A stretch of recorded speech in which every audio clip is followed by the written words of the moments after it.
Rancher wanted slim bride, got a curvy one who broke his bed instead. The evening sun sank low over the dry plains, painting the sky in shades of pale gold and dusty rose. The wind moved slow across the empty fields, carrying with it the smell of dry earth and the sound of loose shutters rattling against the ranch house. Inside that house, William sat at the table with his hat still on, shoulders hunched, staring at a piece of paper that had already been read too many times. The letter was short, its words formal, but it carried a promise that had kept him awake for weeks. A bride was coming. His bride. She would arrive by wagon before nightfall. He had told the matchmaker what he wanted in plain, careful words. A woman slim, hard-working, neat in appearance. Someone who could fit the quiet rhythm of ranch life. Someone small enough not to draw attention, gentle enough not to unsettle him. He had lived alone too long, and his needs were modest. That was what he thought when he signed his name to the paper and sent it off with the fee. Now, with the hour close, he felt the kind of nervous silence that made every tick of the old clock sound too loud. Outside, the ranch looked as it always had. The fence sagged where the wood had begun to rot, the water trough leaned on one side, and the barn door still caught when pushed too hard.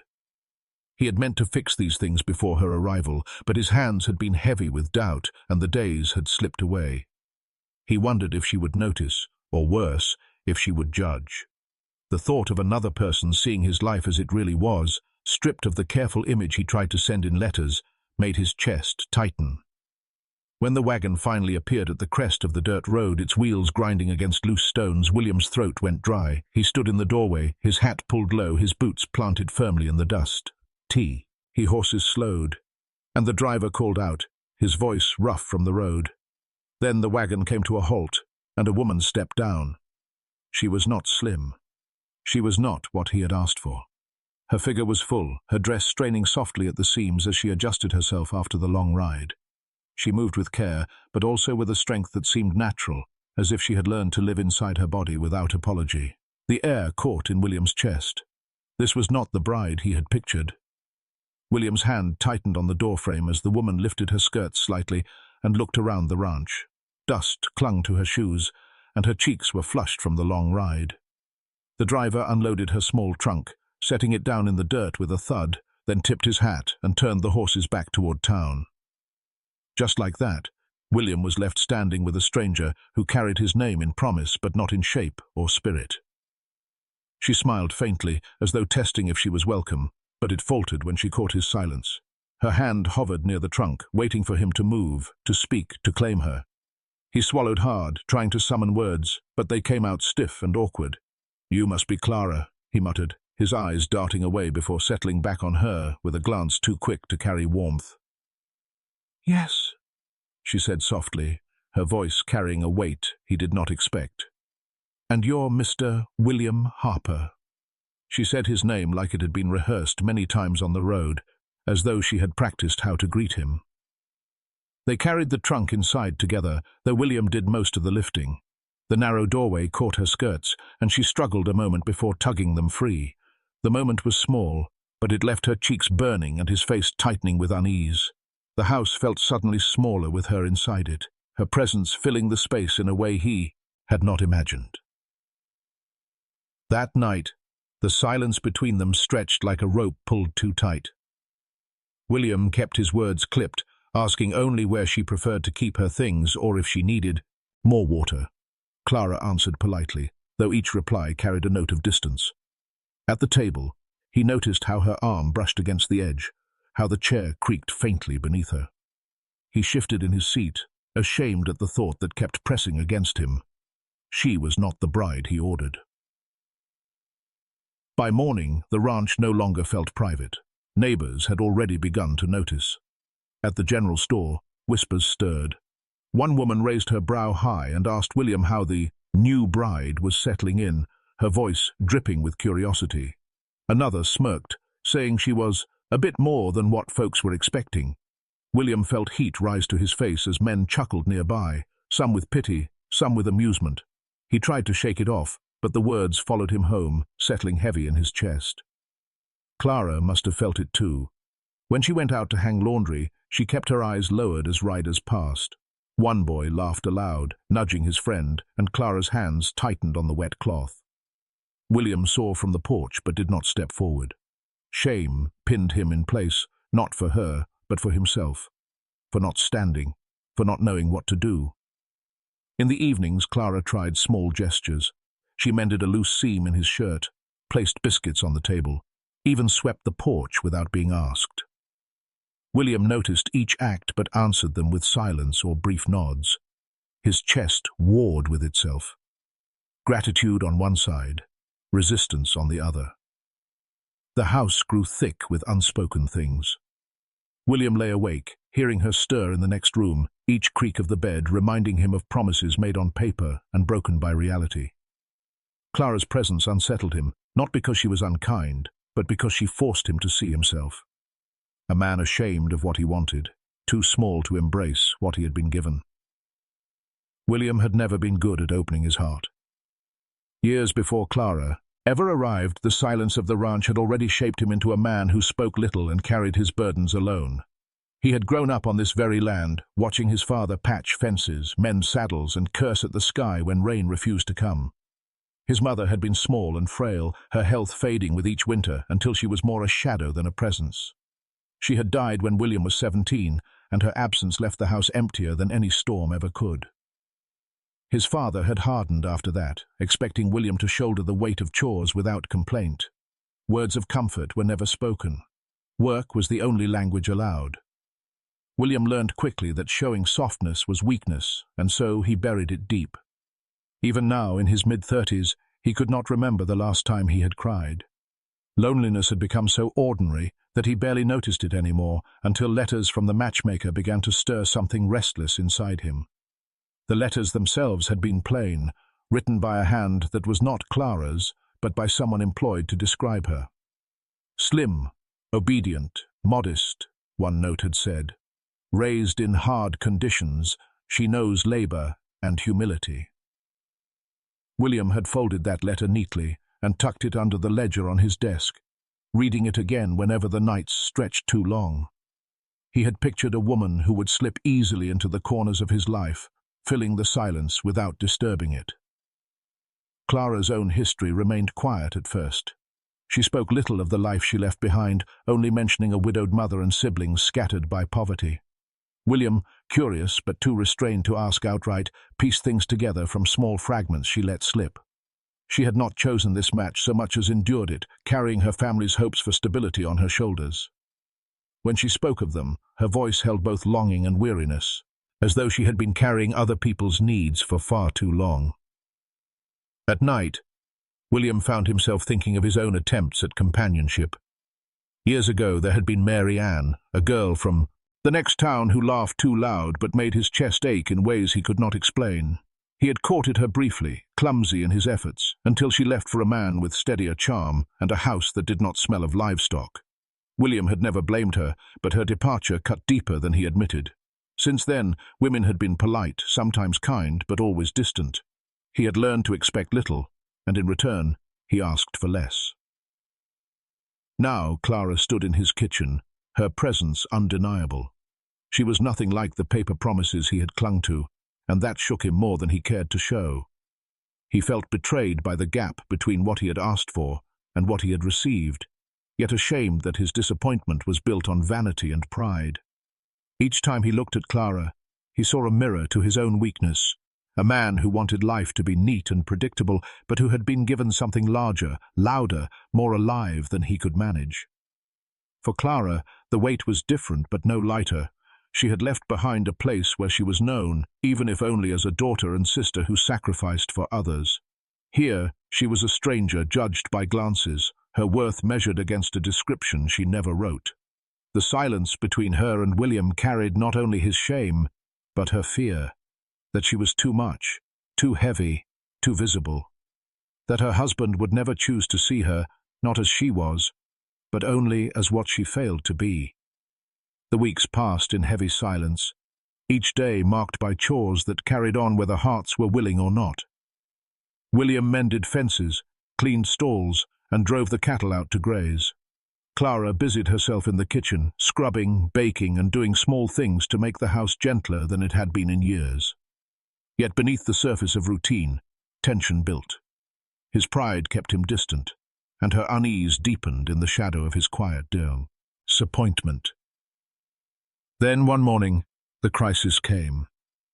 The ground trembled with a noise William recognized instantly, the bellow of a bull loose from its pen.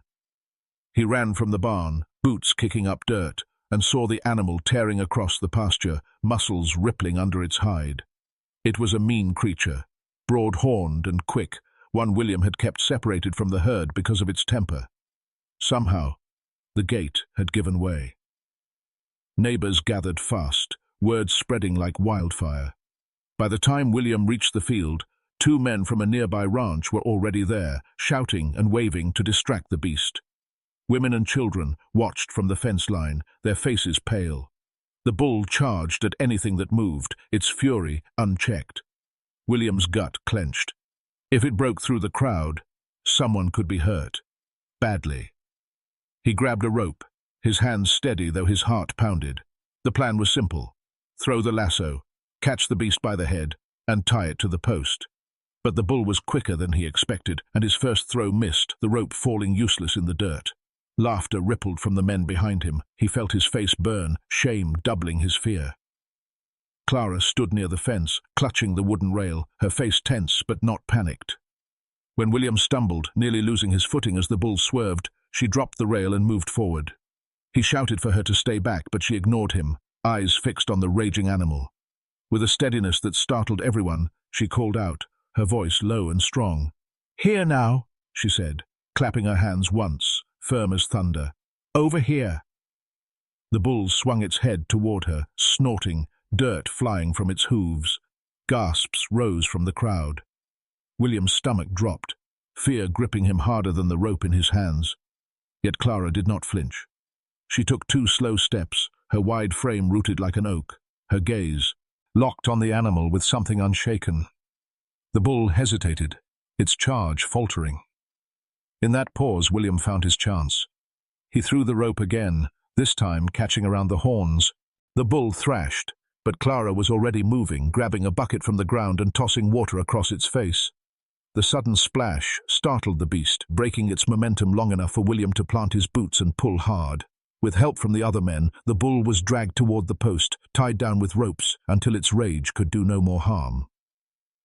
The field went quiet, except for the sound of the bull's heavy breathing. Children cheered, and women murmured in disbelief. Neighbors stared at Clara, as though seeing her for the first time, their smirks replaced with awe. One man shook his head and muttered, "Well, she's got steel in her." William's chest heaved, the rope burning his palms, but his eyes stayed on Clara. She stood there, skirts dusted, hair loose from the pins, her breath quick, but her expression calm. She had not run, had not hidden, had not laughed as the others did. Instead, she had stepped into the danger with a steadiness that steadied him in return. Something inside him shifted, sharp as a crack in old wood. When the neighbors drifted away, still buzzing with talk, Clara quietly gathered the rope and carried it back to the barn. William followed, his steps slower, his pride softened by what he had witnessed. In the cool shadow of the barn, she set the rope aside and finally looked at him. For the first time since her arrival, he saw no trace of hesitation in her eyes. "You'd have been hurt," he said, his voice rough with the weight of the morning. She shook her head, her lips pressed together. "I knew it wouldn't touch me. You just needed a moment. I gave you one." Her words struck him deeper than any laughter from the men. She had not acted to shame him, nor to take control, but to steady him in the way no one ever had. He remembered his father's hard voice, his mother's fading presence, the endless years of carrying every burden, alone. And here was a woman, unwanted by his pride, who had stood by his side without fear. The story spread fast across town. At the store, voices carried tales of the new bride who faced down a bull with nothing but her voice and a bucket of water. Some spoke in admiration, others with unease. "A woman like that will rule that house," one man whispered, half in jest.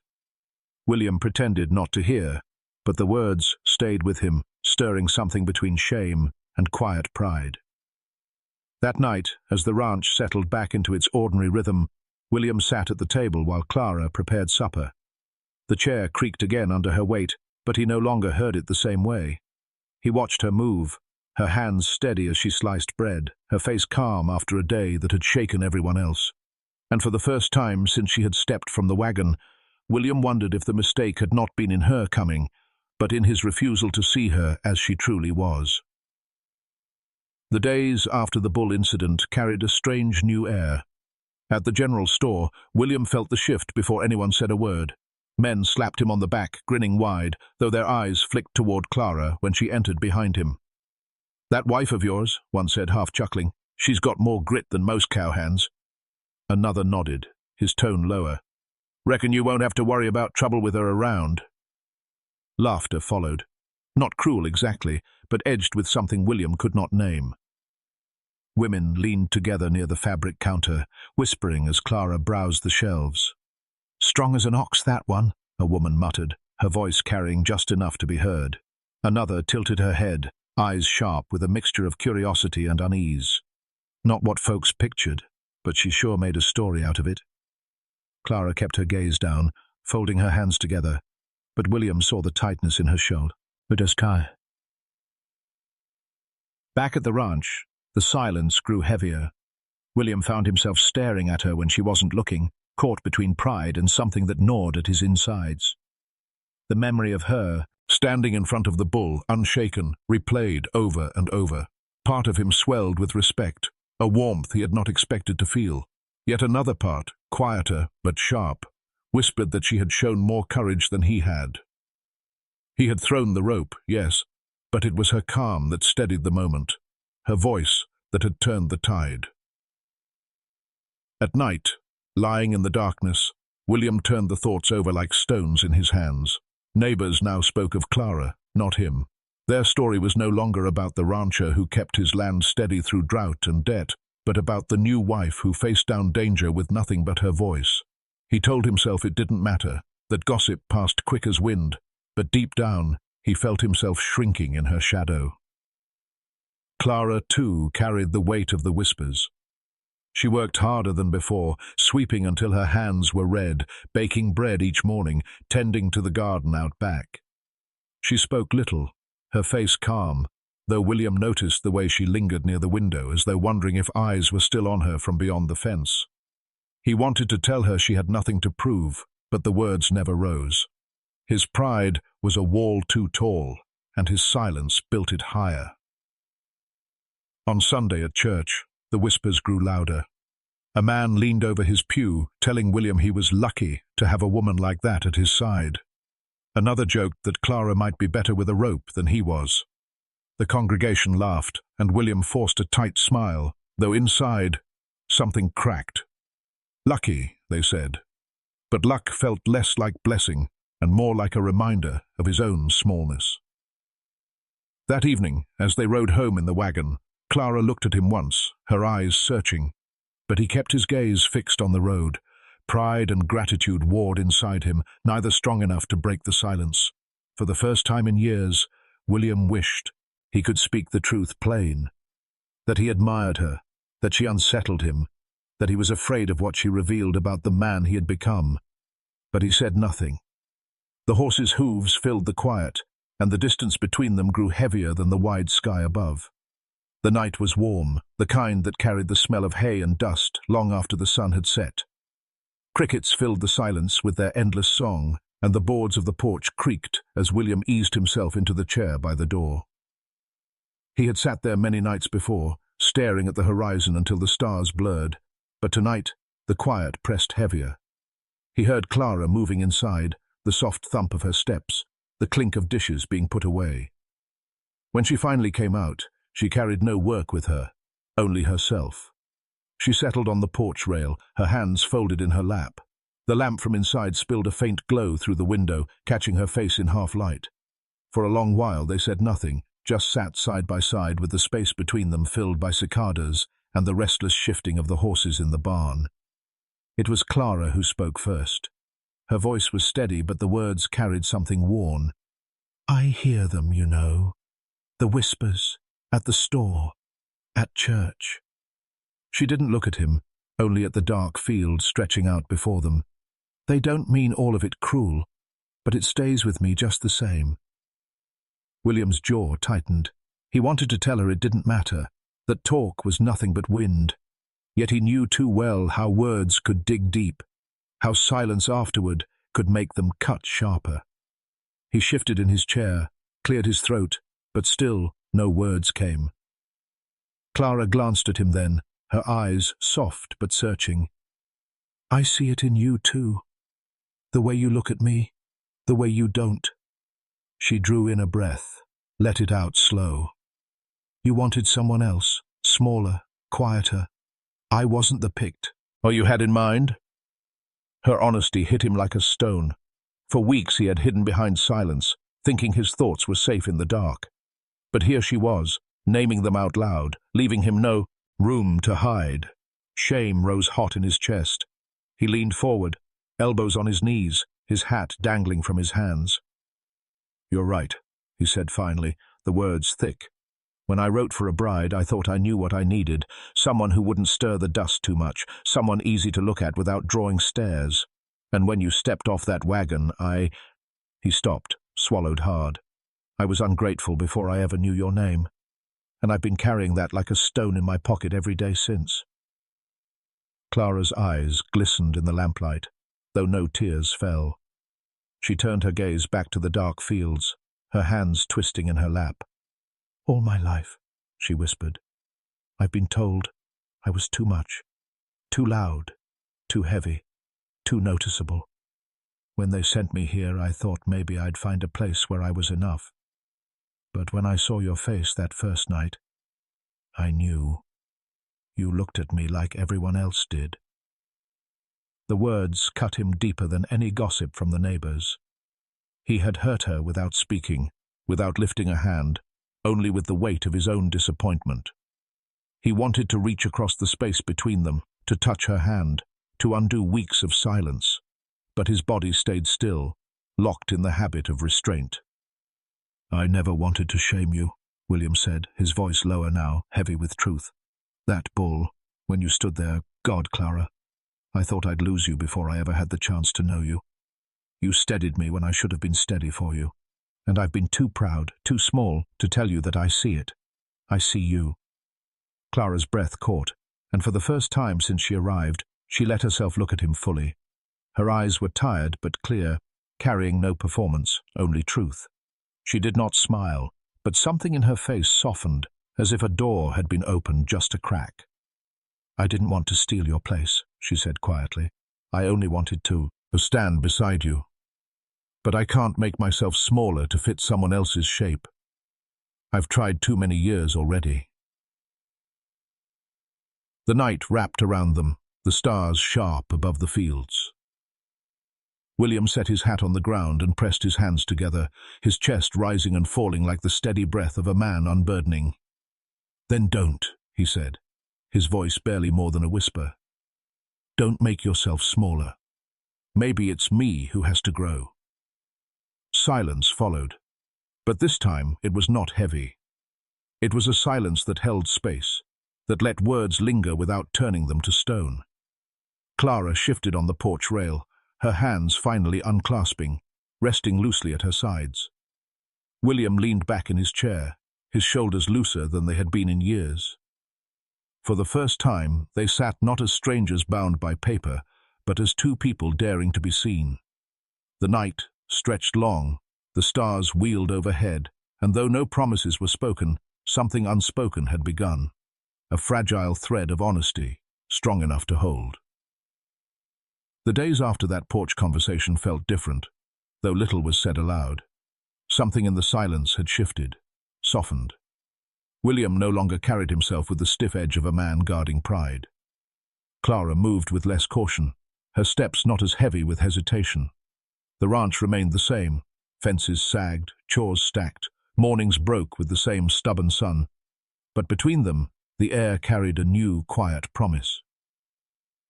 One afternoon, while repairing the gate that had given way during the bull's escape, William found Clara beside him with a hammer in her hand. She did not ask, only knelt in the dust and began holding the boards steady. At first he tried to wave her off, but when he saw the steadiness of her grip, he let her stay. Side by side, they drove nails into the worn wood, their hands brushing now and then. Each small touch lingered longer than it should have, not with fire, but with the warmth of shared labor. Later that week, Clara took the wedding band he had given her from her finger. It was loose, slipping each time she worked, and she placed it on the table while kneading bread. William picked it up that evening, turning it over in his rough hands. Without a word, he carried it into town the next day and had it resized. When he placed it back on her finger that night, it fit snugly, as though it had always belonged there. Clara looked at him with eyes that glistened, and though neither spoke, the gesture said more than vows could hold. Time moved on. Neighbors still whispered, some with admiration, others with lingering unease. But William no longer heard them the same way. When men joked that Clara had the strength of 2 wives, he no longer shrank. He only nodded, a quiet pride in his chest. When women watched her at the market, Clara kept her gaze steady, her back straight. Their marriage was no longer a paper promise or a shadow of expectation. It was a life being built, one nail, one loaf of bread, one shared silence, at a time. As autumn settled in, the evenings grew cooler. On one such night, William lit a small fire on the porch. Clara brought out 2 bowls of stew, the steam curling in the air. They ate together in the soft glow, their shoulders brushing now and then. When the bowls were empty, William set his hand across hers, rough palm against soft skin. Clara did not pull away. She turned her hand to lace her fingers with his, and together they sat in the fading warmth of the fire, looking out at the wide, dark field that no longer felt empty. Weeks later, the fence still stood strong where they had rebuilt it. The resized ring gleamed faintly on Clara's hand as she hung laundry in the breeze. William watched her from the porch, not with the guarded eyes of a man measuring what he lacked, but with the steady gaze of someone who had finally learned to see. The ranch was still humble, the days still hard, but they were no longer 2 strangers bound by disappointment. They were 2 souls learning slowly and quietly to carry the weight of life together. And in that simple, steady rhythm, there was something close to grace. The sun dipped low, washing the fields in gold, and William thought, for the first time in years, that home no longer felt hollow. It felt alive,